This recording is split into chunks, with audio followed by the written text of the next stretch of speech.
5 তারিখে যেই শিশু জন্মগ্রহণ করেছে সেই জীবিত থাকা পর্যন্ত বাংলাদেশে আওয়ামী লীগের স্থান হবে না।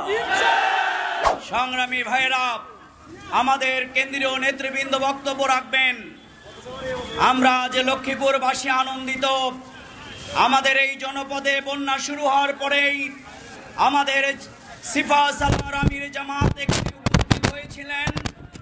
আমাদের এই জনপদে উপস্থিত হয়েছিলেন কর্নেল অলি আহমেদ, আমাদের এখানে এই চত্বরে এসে উপস্থিত হয়েছিলেন ঢাকা মহানগরী উত্তরের সংগ্রামী আমির জনাব সেলিমউদ্দিন। আজকে আমাদের কেন্দ্রীয় নেতৃবৃন্দ এসছেন।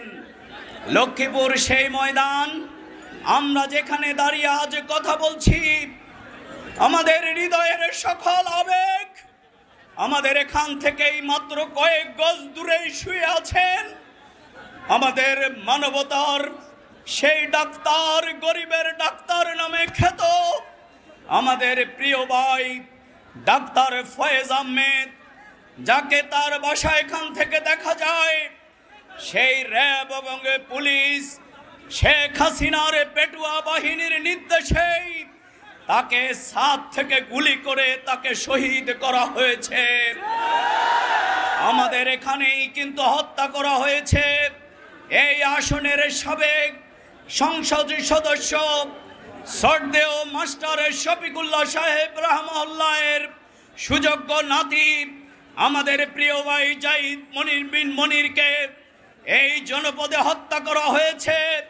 আওয়ামী সন্ত্রাসীরা হত্যা করেছে আমাদের প্রিয় ভাই সাবেক কার্যকরী পরিষদের সদস্য আমাদের প্রিয় ভাই মহসিনকে। সেই পথ ধরেই এই কুখ্যাত খুনিরা গত 5 তারিখেই এই জনপদে 4 তারিখে আমাদের প্রিয় চারজনের সম্ভাবনাময় নেতাকে আওয়ামী লীগ হত্যা করেছে। সুতরাং রক্তের উপরে দাঁড়িয়ে আওয়ামী লীগকে লক্ষ্মীপুরের জনগণে শুধু প্রত্যাখ্যান করেছে। সেই খুনিদেরকে আর জনপদে আসতে দেবে না জনগণ।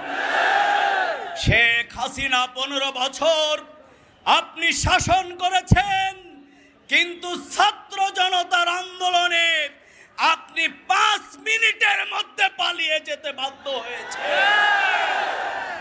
আপনি এখানেই শাপলা চত্বর, এখানে আমাদের নেতৃবৃন্দকে হত্যা করেছেন।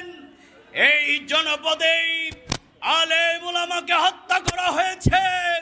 সুতরাং আওয়ামী লীগকে 5 তারিখে যেই শিশু জন্মগ্রহণ করেছে সেই জীবিত থাকা পর্যন্ত বাংলাদেশে আওয়ামী লীগের স্থান হবে না। সংগ্রামী বন্ধুগণ, আমরা ছাত্র সমাজের ত্যাগের মাধ্যমে আমরা যেই নতুন স্বাধীনতা পেয়েছি, এই স্বাধীনতাকে আমরা অর্থবহ করবার জন্যে আমাদের শহীদদেরকে জাতীয় বীর হিসাবে ঘোষণা করতে হবে। আমাদের আহত পঙ্গুদের জন্য জাতীয়ভাবে ভাতা ঘোষণা করতে হবে। লক্ষ্মীপুরের এই জনপদে, বাংলার জনপদে আর কোনো চাঁদাবাজের ঠাঁই হবে না, আর কোনো টেন্ডারবাজের ঠাঁই হবে না। লক্ষ্মীপুরের এই জনপদ আর কোনো সন্ত্রাসী গডফাদারকে জন্ম দিতে দেওয়া হবে না।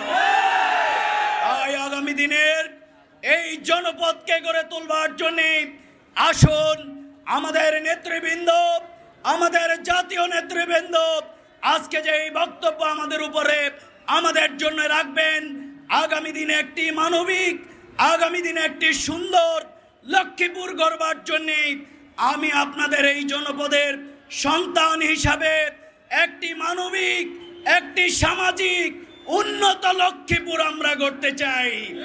আপনারা কি রাজি আছেন? আগামী দিনের কাঁধে কাঁধ মিলিয়ে সেই লক্ষ্মীপুর গড়বার জন্য আপনাদেরকে আহ্বান জানিয়ে আবারও আমাদের জাতীয় নেতৃবৃন্দ এখানে গত 3 দিন ধরে অঞ্চলে যে শ্রম দিয়েছেন তার জন্য আন্তরিক ধন্যবাদ এবং মোবারকবাদ জানিয়ে আমি আমার কথা এখানেই শেষ করছি। আল্লাহ হাফেজ। বাংলাদেশ জিন্দাবাদ। বাংলাদেশ জামাত ইসলামী জিন্দাবাদ। আসসালামু আলাইকুম।